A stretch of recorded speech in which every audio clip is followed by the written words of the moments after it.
Let's talk about the Endstone. The Endstone is the magical artifact that drives the plot of the story of Edge of Eternities. It is self-aware and has the ability to rewrite the timeline and to make improbable things happen so that things happen differently to achieve the outcome that it wants.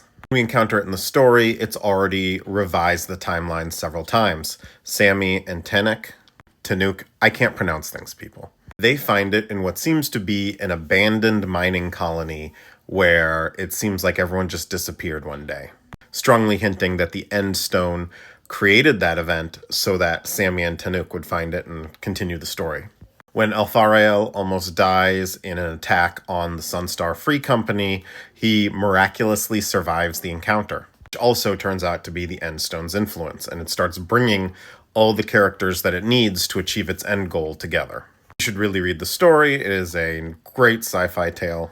But eventually we learn that Sammy and Tanuk were hired by Tezzeret, or who they called the Metal Man. And along the way, Alfarael and Halia both join them. At the end of the story, they take it towards the Worm Wall, which is sort of this mysterious outer asteroid belt around the Cythera system, where a Var, a sort of extra-dimensional being, comes and takes it from them. And in the midst of all this, Tezzeret managed to sever a couple fingers off this Var and probably plots to upgrade himself to be like this sort of techno entity.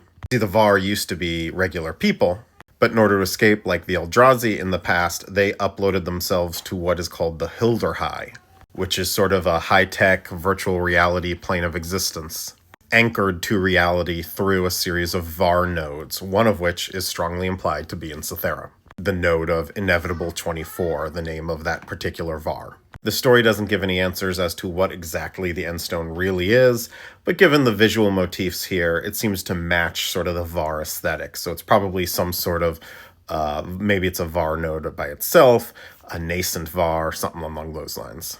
Regardless, the Var takes the Endstone away, and the main characters are all sort of left to their own devices afterwards. With Tezzeret realized there's something even more aspirational than his indestructible dark steel body to achieve. And that's basically it for the Endstone. What do you all think it was?